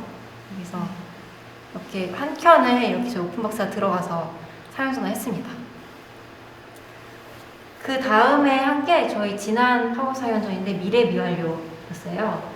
이거는 저희가 스페이스 윌링 앤 딜링에서 했는데, 저희가 그동안 파업 상영은 주로 비미술 공간에서 진행을 했었어요. 근데 이제 이 15회 윌링 앤 딜링에 들어갈 수 있었던 거는 그동안 윌링 앤 딜링에서 저희한테 관심도 되게 계속 가져주셨고요. 그 다음에 격려도 되게 많이 해주셨어요. 그래서 근데 그게 그냥 관심에서 나아가서 저희한테 어떤 사연전을 그 윌링 앤 딜링에서 할 수 있는 기회를 주신 게 이 15회 미래 미완료 사연전이었습니다. 당시 그러니까 저희가 관심을 갖고 좀 리서치 중이었던 게 뭐였냐면은, 요즘에 어떤 3D나 되게 테크놀로지를 다루는 작가들이 굉장히 많아진 것 같아요. 그래서 그런 작가들의 어떤 경향에 반응을 해서 어떤 현실과 가상의 경계 혹은 현실과 가상의 상호작용을 탐구하는 작가들을 좀 리서치를 하고 있었어요. 그런데 그런 리서치를 하던 와중에 이게 화이트 큐브에 들어갈 수 있겠다, 오픈박스가. 그런 연결성을 좀 찾았고, 그래서 이 미래미완료라는 사연전을 윌링들에서 하게 됐습니다. 작품들을 또 간략히 보여드릴게요. 로비 쿠퍼의 몰입이라는 작업이었고요. 이거는 모레신 알라야리 다니엘 루크의 3D 에디티비스트 선언문이라는 작업이었습니다. 마이크 타이커의 이온스랑 켄 리날도의 끝없는 전쟁열차, 아드리안 트린킬리의 불완전한 미래, 그다음에 카트린 레나셰바의 이곳과 그곳 사이에서, 제니퍼 문의 3CE 관계적 사랑의 오디세이, 이 작품들이 있었는데요. 네, 이 상영전을 하면서 저희한테는 되게 중요한 질문을 하나 던지게 됐던 것 같아요. 그러니까 이 팝업 상영은 미술 제도권 밖에서 작동하는가? 아니면은 안에서도 작동할 수 있나? 혹은 동시상영의 활동은 왜 제도에 들어가면 안 되나? 혹은 왜 제도에 들어가야 하나? 이런 질문들을 스스로 하게 됐던 것 같아요. 근데 이런 거를 가지고 우리가 대화를 많이 했어요. 저희는 그냥 우리도 정답을 아는 게 아니고 같이 찾아나가는 관계이기 때문에 대화를 많이 했는데 저는 제 생각이에요. 또 저는 팝업 상영이 이 미술의 장소와 비미술의 장소를 오가는 게 중요하다고 생각을 하게 됐어요. 왜 그러냐면은 이 미술의 장소에서 할 때와 비미술의 장소를 할 때 각각의 장점이 있다고 보거든요. 물론 이 윌링앤딜링에서의 경험을 미술의 공간이라고 보편화시키기는 어려울 수도 있는 것 같아요. 왜냐하면 저희가 윌링앤딜링에서는 굉장히 많은 배려를 받았고 저희가 할 수 있는 거를 충분히 할 수 있는 어떤 그런 기회를 주셨기 때문에 이거를 미술의 공간에 통칠 수는 없지만 그렇지만 여기에서 저희가 되게 긍정적인 경험을 했던 거는 저희가 그러니까 저희도 작가지만 다른 작가의 어떤 잠재되어 있는 수면하고 있는 작업을 발굴해서 같이 보자라는 게 저희 취지 중에 하나였거든요. 근데 그거에 부합하도록 많은 사람들이 이 작업을 볼 수 있는 거예요. 그래서 그거는 굉장히 좋은 장점이었고 또 한 가지는 저희가 많은 현실적인 제약이 있을 수 있는데 그것보다는 하고 싶은 것을 더 적극적으로 할 수 있는 되게 좀 뭔가 부드러운 진행이라던가 그런 것이 가능하다는 점은 굉장히 긍정적인 경험이었어요. 근데 그런 경험을 하면서 동시에 저희는 이 비미술의 장소에서의 장점의 매력이 무엇인지도 좀 분명히 이해를 하게 됐던 것 같아요. 이게 뭐냐면은 되게 많은 어려움이 있죠. 비미술 장소에서 하면은. 근데 그럼에도 불구하고 저희가 보여주고 싶은 작업을 그 장소와 중첩시켜서 보여준다. 그리고 그것이 어떤 관객경험을 발생시킨다라는 것은 어쩌면 제가 하고 싶은 어떤 미술로서의 어떤 작업의 방향성과도 맞기 때문에 그게 되게 매력이 있는 것 같아요. 거기서 어떤 발생하는 것이 있다라고 그런 것들이 되게 매력이 있는 거고 그렇기 때문에 그 모든 고생을 감수할 수 있다라고 결론이 내려지는 것 같습니다. 그래서 아마도 다른 동현 씨들도 동의를 해주실 것 같고요. 네. 그래서 이렇게 팝업 상영이 미술 공간과 비미술의 공간을 정의할 때 각자의 이점을 발생시키기 때문에 혹은 우리가 이해할 수 있기 때문에 저는 이게 더 유효하다고 생각을 하게 됐고 그래서 그런 우리의 대화의 과정을 통해서 그 방향성을 보다 명확하게 할 수 있었던 것 같아요. 그게 15회 상영전에서의 어떤 저희가 발견한 경험이라고 생각합니다. 그리고 마지막으로 저희가 지금 하고 있는 집집집이라는 상영전인데 여기 이 집집집에 대한 자세한 설명은 김정원 씨가 다시 한번 해주실 거예요. 그래서 저는 이 작품들보다는 이 장소에 대해서 좀 더 말씀을 드려볼게요. 이 집집집의 기획은 그 코로나19로 되게 집이 일터이자 자기 격리의 공간이자 그러니까 우리 일상이 뒤바뀐 되게 많이 달라진 걸 확인하는 장소가 된 것 같아요. 그래서 이런 현 상황에 반응해서 주거 공간을 배경으로 부재와 기억, 소외와 부조리를 다루는 4편의 작품을 소개하는 기획이었습니다. 근데 이 상영전을 하면서 되게 어려웠던 점 중 하나가 잠깐만요. 그러니까 저희는 조건이 많았어요. 야외 장소에서 다른 집이 보였으면 했고 근데 그 야외 옥탑에서 상영전을 할 수 있어야 했고 그런 여러 가지 조건들이 있어서 이 적절한 장소를 찾는 게 어려웠는데 그래서 찾은 곳이 이 신도림에 있는 고가 옥탑인 거예요. 네, 여기에서의 장점은 이 옆에 차가 지나가는 고가가 있는 거예요. 그다음에 여기선 잘 안 보이는데 이쪽은 아파트가 있고 이쪽은 굉장히 고급 아파트가 있어요. 그것이 한눈에 보이고 그런 것이 되게 비교적으로 보이면서도 굉장히 상쾌하게 하늘이 보이는 그런 것이 매력적이라서 여기가 어떻게 보면 좀 되게 거친 공간일 수도 있지만 사용자의 공간에서 선택을 하게 됐던 것 같아요. 그래서 이거는 저희 설치 장면이었고요. 이거는 이제 올라가는 모습이고 이렇게 사연전을 하고 있습니다. 지금.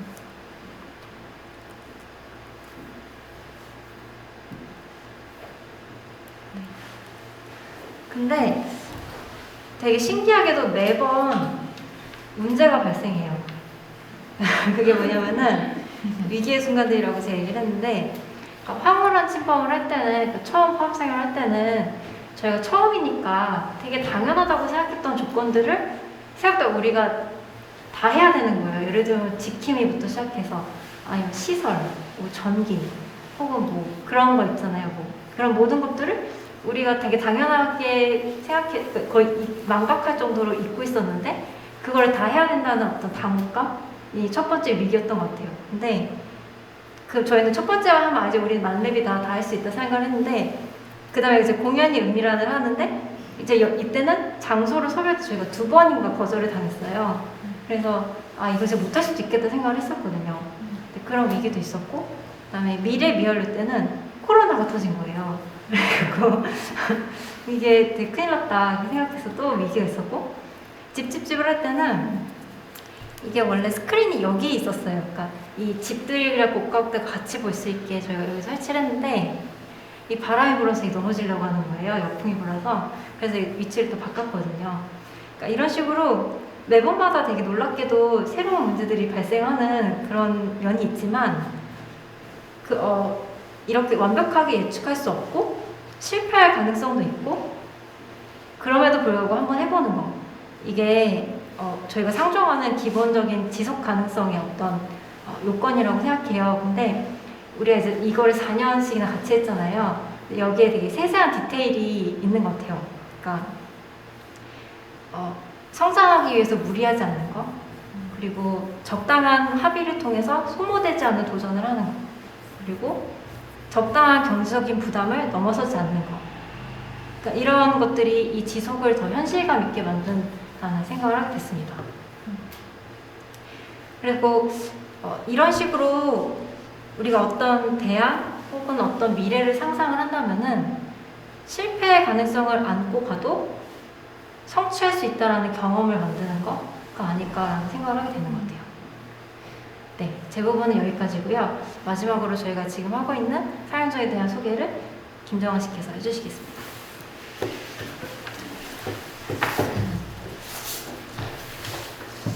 네, 오랜 시간 이야기 들어주셔서 감사하고요. 저희들의 이야기가 흥미로우셨는지 모르겠습니다. 현재 진행하는 집집집 이 상영전에는 총 5명의 작가가 초대를 받았어요. 근데 이제 레이놀드하고 패트릭 졸리는 서로 협업을 한 거라서 작품은 4작품입니다. 이 이미지가 히라키사와의 거주라는 작품의 이미지인데, 히라키사와는 영상과 입체 설치물을 통해서 되게 익숙한데 의아한 어떤 상황? 네, 난데없는 상황을 만들어서 우리 기억 속에 있는 그런 감각들을 다시 불러일으키는 그런 식의 작업을 하고 있어요. 이 작업은 히라키사와가 영국에서 석사과정을 밟는 중에 만든 작업이거든요. 그래서 자신의 아파트를 이렇게 비행기가 다니는 활주로 혹은 비행기가 날아다니는 경로로 탈바꿈시킨 작품이에요.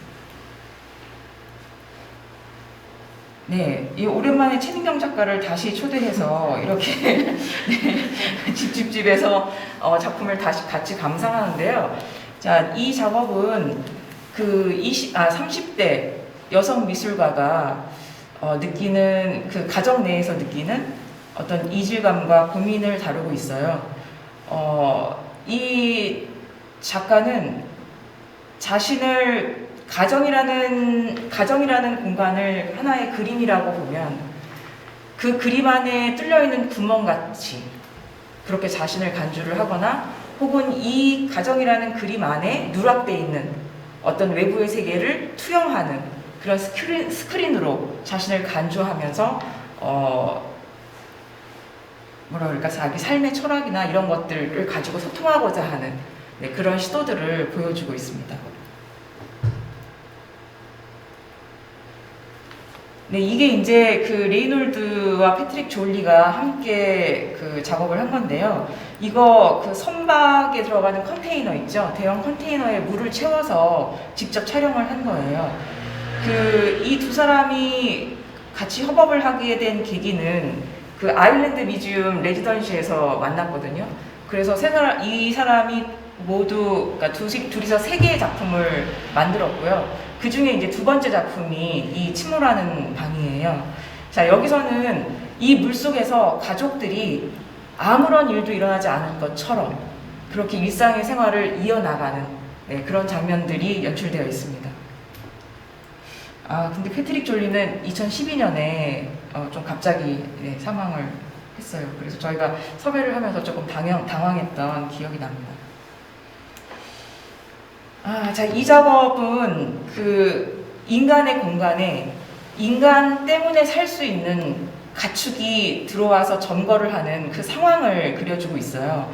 이 코리나 슈닛의 작품들은 보통 보면 일상의 되게 어떤 시시한 지점에서부터 출발을 해서 쭉 나아가면서 그 모순된 지점까지를 보여주는 그런 식의 작업을 하고 있는데요. 다른 것보다도 코리나 슈닛은 상영전을 할 때 꼭 상영료를 받는다고 합니다. 근데 이제 저희한테는 특별히 받지 않고 상영을 해주겠다고 하셔서 굉장히 고마웠고요. 저희가 신진 작가들에게 관심이 많고, 근데 그렇다고 저희의 작품이 꼭 신진 작가에게만 국한되어 있는 건 아니에요. 작품이 좋다면 기성 작가들, 신진 작가들 다 모두를 초대할 수 있고요. 그런 취지입니다만 처음에는 아무래도 이런 기성 작가들이 저희가 어떤 일을 하는 그룹인지 잘 모르시기 때문에 상당히 좀 의아하거나 좀 불안해하거나 거절하는 경우도 있었는데, 저희가 이제 상영전이 16회까지 반복이 되면서 이제 자료들이 쌓이고 있잖아요. 그래서 이제 섭외를 하면 그 사람 이 상영전에서 상영했니? 우리도 그러면 나도 참여할게, 이런 식으로 이제 반응이 오거나 하는 그런 뿌듯한 일이 있습니다. 네. 자, 지금 이 4개의 작업들이요. 아까 말씀드린 것처럼 신도림 옥상 공간에서 상영이 되고 있는데, 올라오시면 높지 않은 저희의 눈높이에서 그다지 높지 않은 그 높이로 그 주변의 건물들을 보실 수가 있어요. 6시 반 상영이라 그 불빛으로 가득 찬 고가도로와 아파트들과 이런 다른 건물들을 지나가는 차들을 이렇게 보실 수 있는데, 저희 상영전의 지금 구조가 집 안을 바깥에서 보는 구조잖아요. 다시 바깥에서 보면서 다시 집 안을 보는, 이렇게 반복되는 이런 구조를 가지고 있고요. 그 다음에 그 사운드가 외부의 소리와 겹쳐요. 그래서 이게 지금 작품에서 나오는 소리인지 외부의 소리인지 좀 착각을 일으킬 때가 있어요. 그런 것들이 좀 묘미로 작용을 하고 있고요. 생각보다 날씨가 많이 추워요. 저희가 예상했던 것보다 지금 기온이 많이 내려가 있어서요. 옷을 단단히 입고 오셔야 되고요. 관람을 하고자 하신다면. 저희가 난로도 준비해 놓고 있고, 그 다음에 따뜻한 차도 준비를 했고, 그 다음에 편하게 보실 수 있도록 캠핑 의자도 준비를 했습니다. 네. 관심을 갖고 많은 관람을 6시 반, 부탁드리고요. 7시 반, 8시 반 이렇게 3회차 말씀. 그렇죠. 6시 반, 7시 반, 8시 반이고요. 7시 반, 8시 반이고요. 총 55분 상영이에요. 그리고 상영이 끝나신 다음에는 물레동까지 걸어가셔서 거기에 이제 핫플레이스들을 좀 구경하실 수 있는 쏠쏠한 재미도 있습니다. 네. 자, 그러면 저희의 이야기를 끝까지 잘 들어주셔서 감사드리고요. 이제 저희의 이야기는 다 마쳤고요. 질문을 한번 네, 받아보도록 하겠습니다. 궁금하신 점 있으시면 예, 말씀해 주세요. 저는 후반부에 학업 상영 얘기해 주실 때 미술의 공간, 비미술의 공간, 제도, 비제도를 구분해서 사용하시는 걸 들으면서 누군가는 비판적으로 말해볼 수 있을 것 같아요. 그러니까 물론 상영 공간 자체는 이렇게 마련된 내부의 팩트가 아니지만 그렇게 깃든 일지로 공간이 만약에 관계자들만 찾아가는 공간이면 사실상 그게 미술의 공간이 아닌지, 사실상 그게 화이트큐브와 어떤 차이가 있는지, 어떤 차이가 있다고 생각을 하시는지 좀 궁금합니다. 요거 제가 먼저 얘기를 좀 할까요? 그 말씀을 들으면서 제가 우선 떠오르는 생각이 관객층에 대한 생각이 떠올라요. 그러니까 관객. 예, 누가 이 상영정원을 볼 것인가라는 그 지점이 떠오르는데, 처음에 상영전을 기획할 때부터 저희는 대중적인 작업에 초점을 맞춘 건 아니거든요. 그러면 이 미술 작업을 보러 오는 사람은 누구인가를 생각할 수밖에 없잖아요. 이 미술 작업을 보는 사람들은 미술 관계자들이에요. 네, 그러니까 미술을 하고 싶거나 지금 작업을 하고 있거나 혹은 뭐 작업을 안 했지만 그래도 뭐 작업이 궁금하거나 이런 분들이 오시기 때문에 대중적인 어떤 관객 수나 이런 층위를 생각하고 기획한 상영전이 아니고요. 작품을 볼 필요가 있고 참고할 만한 어떤 의지가 있는 그런 미술 관계자들을 중심으로 생각을 했어요. 그렇기 때문에 어차피 제도에서 보여드리건 그렇지 않건 간에 작업을 보시는 분들은 대부분은 미술 관계자들이에요. 그리고 일반 대중들이 오시는 경우도 있거든요. 그렇지만 이게 대중적이지 않기 때문에 오셔서 계속 셀카만 찍으신다거나 이런 되게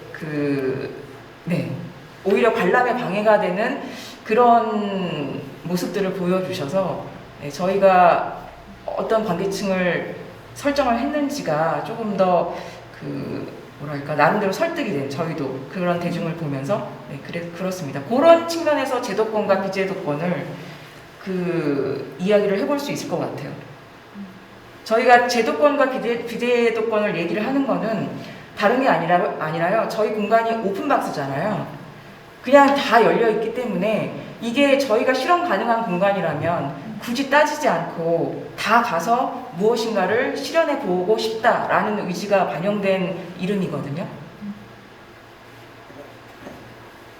어떻게 들리실지 모르겠는데 그래도 저희가 그 전에 을지로에 있을 때는 한 공간에서 계속 오랜 시간 하긴 했지만 그래도 오시는 분들이 좀 제한적이었어요. 우연히 들리셨다 오시는 경우도 있고 한 번 보셔서 지속적으로 오시는 부분도 있었지만 대부분 아까 말씀하신 것처럼 미술 관계자분들이 작업하시는 분들이 대부분 오셨는데 그래도 팝업 공간으로 좀 나가서는 을지로에서는 최소한 저희가 주로 관심을 가졌던 사람이 그 작품을 처음부터 끝까지 관람하시는 분들은 아무래도 미술 관계자분들이 좀 많죠. 그래도 지나가면서 오시는 분들이 조금씩 늘어가는 과정이 좀 있었거든요.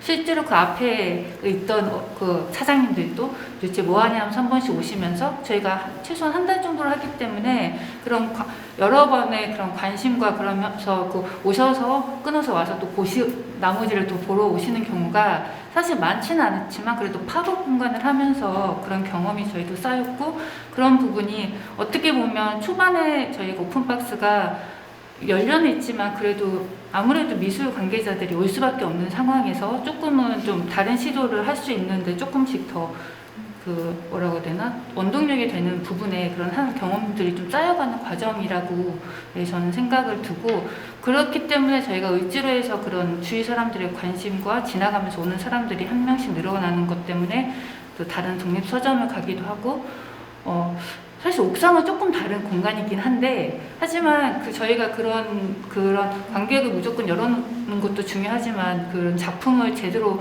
우리가 의도하는 바대로 경험하게 할 수 있는 경험을 제공할 수 있다는 게 우선 저희 목표였기 때문에 그런 지점에서는 상영의 마다는 조금씩 차이가 생길 수밖에 없는 부분도 있는 것 같아요.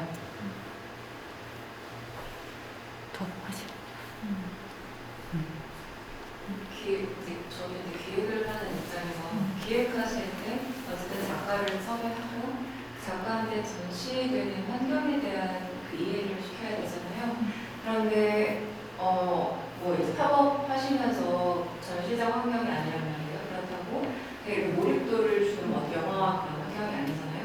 특히 이런 옥상 같은 경우는 아까 그 묘미의 하나로 웹 사운드가 서로 개입되면서 충돌되는 감각들 그런 것들 말씀하셨는데 사실 이제 작가 입장에서는 사운드가 너무 중요한 영상 작업일 경우에 야외라는 어떤 되게 좋지 않은 어떤 환경에서 보여진다면 좀 설득이 어려울 것 같아요. 어떠셨어요? 그런 뭐 작가들 섭외할 때 그런 환경들을 얘기했을 때 좀 많이 힘들진 않으셨나요? 저희가 이번에 설득한 작가들은 야외에서 한다는 사실을 숙지를 하고 계셨고, 그러니까 저희가 이미 섭외했을 때부터 야외에서 할 거고, 장소는 아직 정확히 구체적인 장소 찾지 못했는데 밤에 야외에서 할 거고, 뭐 좀 자세하게 왜 야외에서 해야 되는지 그냥 무작정은 아니고, 그러니까 저희가 이제 섭외를 할 때 좀 신경 쓰는 부분이 아무래도 이제 특히 외국 작가들 같은 경우에는 저희를 전혀 모르기 때문에 저희가 가지고 있는 기획 안만 보고 설득이 된단 말이에요. 그렇기 때문에 되게 좀 신경 써서 왜 이걸 어디서 하는지를 좀 저희끼리 합의를 해가지고 거의 기획문 뭐 완성된 어떤 완결된 기획문은 아니지만 최대한 소통을 해서 이제 섭외를 하는 편이고, 사실 이제 메일 이제 처음 메일 보냈을 때 씹히는 경우가 많이 있는데 근데 그럴 때 이제 저희도 사실 좀 되게 집요하다고 생각했던 게 전화를 걸었던 적도 있어요. 저희 네. 네, 전화를 걸 수 있는 상황이었어요. 네, 그런 상황이 이렇게 정우식 때 뉴욕에 계셔가지고 전화를 하셔서 섭외에 성공을 했어요, 결과적으로. 뭐 그런 적도 있고. 근데 어쨌든 그게 저희가 누군지 모르니까 처음엔 씹다가 계속 집요하게 말을 걸고 왜 이걸 하는지 그런 기획 의도에 대해서 너의 작업이 꼭 필요하다, 이 기획에 이러이러한 이유 때문에 이런 식으로 말씀을 드리면 그 기획이 마음에 드시면 많이 설득이 되시는 것 같아요. 같은 작가 입장이라서 그런지. 그래서 그런 것도 많이 어필을 하려고 하죠. 저희가 같은 작가들이고 저희들도 작가들이고 이런 기획이고 이런 식으로 말씀을 드리면 좀 보여주고 싶어 하시더라고요. 네. 그러니까 기본적으로 그 저희의 이런 활동을 지지하는 작가로서 지지하는 그런 마음들이 다 있으신 것 같아요. 네, 맞아요. 그래서 기획이 어떻고 그래서 어디서 상영을 해야 되고 그런데 저희는 어떤 여건이고 이렇게 말씀을 드리면 그 뭐 지금은 또 처음과 달리 이렇게 자료들이 쌓여 있잖아요. 그래서 좀 믿고 작업을 뭐 맡겨도 되겠다 이렇게 이제 판단하시는 그런 지경까지 이르렀습니다. 네. 그리고 저희가 그 소리 문제 때문에, 그러니까 이게 그 공간을 정할 때 이게 이제 여러 가지 요소를 다 생각을 해보잖아요. 소리 때 소리가 외부로 나가는데 그러면 옥상에서 이 소리를 어떻게 들어야 될까라는 부분에서 우선 옥상에 외부로 나가도 된다라고 판단했던 이유 중에 하나가 이 작업들이 소리가 그렇게까지 중요하진 않아요. 네, 사운드가 들어가 있지만 작품에 굉장히 큰 비중을 차지하고 있지는 않아서 외부로 나가도 되겠다? 그러면 외부에서 헤드셋을 쓰느냐 아니면 그냥 듣느냐 이런 것들을 이제 조절을 해봤는데 저희가 헤드셋을 써보니까 또 이걸 벗고 외부에서 이 소음이 같이 교차되는 이런 것들을 경험하면서 작업을 보는 또 시간들이 나름대로 괜찮더라고요. 네, 그래서 그렇게 결정을 했었습니다. 오늘 이제 발표를, 그러니까 말씀하시는 거를 들어보면서 저희가 막 이렇게 구조 같은 것까지 제안을 드리진 않잖아요. 그냥 TV 보면 그러니까 소개를 듣고 싶고 어떤 활동들이 있었는지를 얘기를 듣고 싶다 이렇게 제안을 드렸는데 말씀하시면서 보니까 굉장히 작가 중심? 그러니까 약간 작가들에 대한 소개가 거의 오늘 말씀하신 거에 굉장히 반 이상을 차지하는 거를 보면서 이 동시상영이 제안하는 그런 어떤 프로젝트 방향이랑도 되게 맞물린다는 느낌도 오늘 들었어요. 이를테면 발굴하고 소개하고 프로모션하는 것에 굉장히 기획자로서 강점이 있고 또 아까 말씀하신 것처럼 끝까지 될 때까지 설득하는 그 집요함이 되게 귀감이 되기도 하고 그렇거든요. 근데 어쨌든 어쨌든 프로모션이라는 측면에서 봤을 때는 지금 이제 한정적인 공간에서 특정인들이 알고 오는 것보다 어쩌면은 지금 코로나 시대에 저희가 온라인 플랫폼에 대한 어떤 수요나 확산 가능성에 대해서 계속 공론화되고 있는 이 시점에 그 프로모션을 통한 더 긍정적인 어떤 영향으로 또 이루어질 수 있는 부분이 있다고 생각을 해요. 온라인 플랫폼을 구축했을 때. 그럼에도 불구하고 선생님께서 하시는 작업이 이제 팝업을 통해서 그 어떤 환경, 지역, 혹은 또 특정 공간 이런 맥을 같이 해서 작업들을 기획하고 셀렉하고 하다 보니까 주제를 설정하다 보니까 그런 온라인이랑 또 맞지 않는 그런 여러 가지 어려움들이 있을 것 같은 거예요. 그래서 이 코로나 시기를 통해서 이제 관통하면서 어떤 식으로 이 활동들을 이어나가고 계실지 계획하시는지 그런 것들이 궁금합니다. 저는 이유가 필요한 것 같아요. 이게 왜 온라인일 때 더 좋은가? 단순히 편리하다거나 아니면 파급력이 있다. 그런 그 파급력도 필요하면은 그런 필요한 이유가 저희는 필요한 것 같아요. 그리고 아직까지는 온라인 상영보다는 저희가 코로나에 대응했을 때는 야외로 가자 그렇게 결정을 했던 것 같고요. 그리고 또 한 가지는 저희도 굉장히 오랜 시간 동안 대화를 했어요. 우리는 왜 3주 동안이나 이걸 오프라인으로 계속 상영을 하는가? 왜냐면은 계속 굉장히 피로감이 있는 부분이거든요. 계속 3주 동안 열어놓는다는 것이.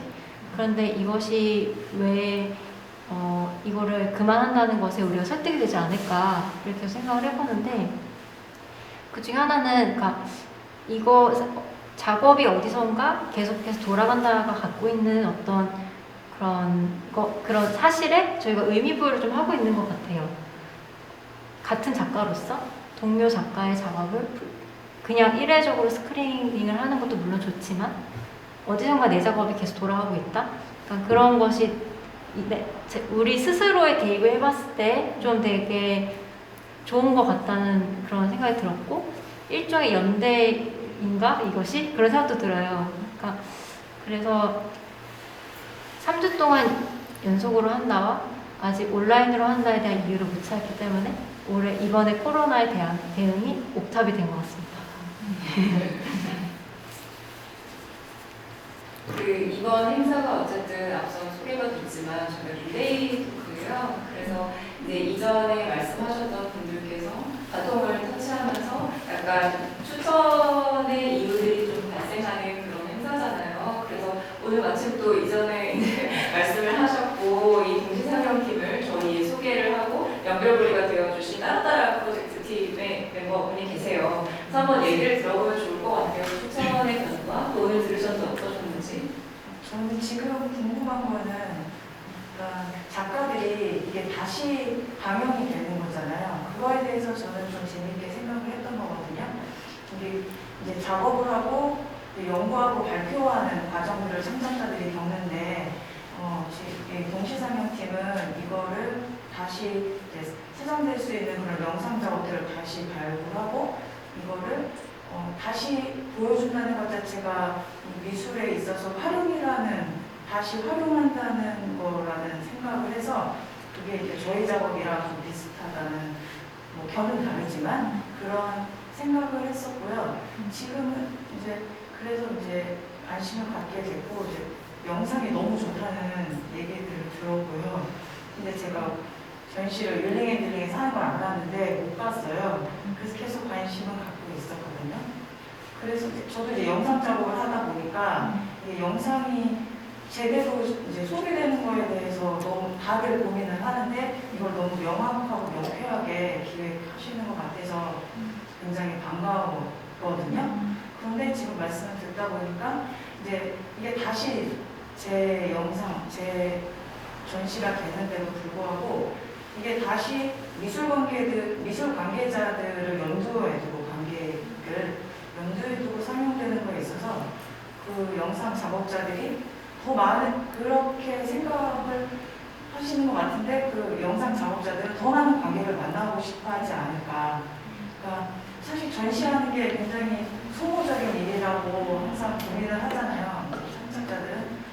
그런데 그 소모적인 일을 소모적이지 않게 만드는 기획이라고 생각을 했는데 그 영상 네, 창작자들이 다시 재방영이 되는데도 또 관계자들하고 소통을 해야 되는 상황에 대해서 좀 아쉬워하지 않을까? 그런 게 좀 궁금해요. 어떻게 생각하세요? 사실 저희가 그러니까 일반 관객을 배제하려고 하는 태도는 아니고, 그러니까 가능한 많은 분들이 관람을 하면 좋겠다는 마음을 가지고 있어요. 근데 이제 을지로에서 운영을 해본 경험에 따르면 저희 그 공간 바로 옆에 그 카페가 있었어요. 핫플 카페가 있었는데, 어떻게 보면 이게 이런 작업을 볼 때 어떤 태도가 있잖아요. 그러니까 작품을 관람하고 싶다는 그런 마음가짐이나 이런 게 사실 좀 그래도 그런 걸 기대를 했던 것 같아요. 근데 이게 뭐 셀카의 배경으로 소비되고 싶진 않다. 근데 이거 어찌 보면 당연한 얘기긴 한데, 그래서 그 간극이 사실 굉장히 큰 것 같아요. 그 미술 관객으로 훈련된 사람과 그냥 뭔지 모르고 그냥, 근데 만약에 그분들을 사실 유인하려면 어찌 보면 되게 자극적인 콘텐츠를 보여주거나 아니면 지루하지 않은 거 막 이런 것들을 다 염두하면서 대중적인 콘텐츠를 뭔가 이렇게 확 시선을 끌 수 있는 뭐 입맛을 당길 수 있는 트렌디한 이런 것들까지 고민에 염두하면서 그런 것들을 기획해야 되는 것 같거든요. 왜냐면 사실 그렇게 인내심이 많지가 않아요. 일반 분들이 제가 봤을 때는 그냥 저의 짧은 경험이지만, 그래서 어느 정도 이걸 애정을 가지고 보려면 어느 정도는 이미 관심을 갖고 있는 분들의 가능성이 높은 거예요. 근데 물론 그 현대미술 관객이 넓어지면 저는 굉장히 좋을 것 같은데, 사실 그게 저희 4명이 그렇게 저희 4명의 어깨에 질 수 있는 짐은 아닌 것 같아요. 그게 미술계 전체의 고민인 것 같고. 네, 아무튼 네, 근데 되게 공감은 해요. 더 많은 관객을 만나고 싶다. 하지만 그러니까 저희 그렇다고 해서 아무나 어필하기 위해서 막 태도를 바꾸고 싶진 않다. 그런 정도로 정리할 수 있을 것 같습니다. 네, 대중을 위한 어떤 이제 영상 플랫폼이라는 생각을 한 건 아니지만, 그래도 이런 거를 원하고 기다렸던 대중들이 분명히 있거든요. 그런 분들은 좀 아쉬워할 것 같다는 생각이 들긴 했어요. 그분들과 만날 수 있는 방법을 알려주시면 저희가 아직 모르는 것 같아요. 어떻게 만나야 되는지. 그래서 어떻게 홍보하시는지도 사실 궁금했거든요. 처음에 이제 모객을 어떻게 하시는지, 관람객은 얼마나 되는지. 그리고 사실 전시할 때도 친구랑 전시가 너무 소모적인 시간과 물리적인 뭔가 다 들기 때문에, 이거 왜 극장에서도 돈 받는데 우리는 왜 전시도 돈을 받아야 되는 거 아니냐, 농담처럼 진담처럼 하지만 사실 이런 상황에는 그렇게도 운영을 한다면 좀 더 책임감 있는 관객이 될 수도 있고, 그건 이제 고민하시겠지만 그런 것도 좀 궁금하고, 또 지원금을 안 받는 이유가 분명히 있으시겠지만 앞으로도 계획이 없으신지 그런 것도 좀 궁금하거든요. 그래도 유지하는데 또 어떤 제한이 생기지 않을까, 저도 항상 그렇게 고민하는 지점이라 같이 떠올랐습니다. 그런 건 저희도 어떤 결론이 나 있는 상황은 아니고, 근데 다만 홍보에 대한 거는 저희가 많이 듣는 말이 왜 홍보를 안 하냐라고 하시는데, 우리는 홍보를 하고 있는데 왜 이런 말을 듣는지 모르겠어요. 그러니까 저희가 인스타그램에 뭐 이렇게 상영전을 할 때마다 업로드를 하고, 페이스북에 업로드를 하고, 그리고 뭐 아트바바에 올린다거나 그 정도의 홍보를 하고 있는데, 그 이상의 어떤 홍보가 가능한지 사실 딱 떠오르진 않거든요. 예, 그래서 그런 부분들에 대해서 조언해 주시고 싶은 게 있으면 저희는 귀가 열려 있으니. 그게 제일 어렵고 네. 제일 못하는 부분이라. 네.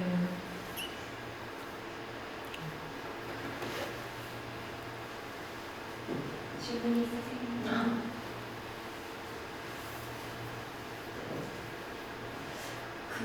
어쨌든 이제 공간 운영을 하지 않으시고 이제 어디에 들어가서 상영을 하시고 또 온라인으로 같이 병행할 그런 의지가 없으시고 여전히 이제 그 오프라인 안에서 그런 구조 안에서 스크리닝을 생각을 하시니까 굉장히 많은 어려움들이 있을 것 같다는 생각이 들어요. 앞으로도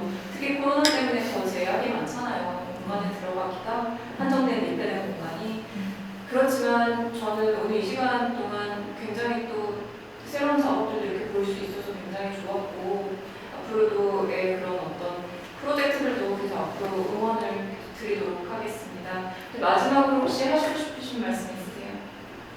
저희가 이미 거의 2시간이 다 돼가서 여기에 비치된 자료들을 관심 가시면 봐주시기 바랍니다. 네. 그러면은 오늘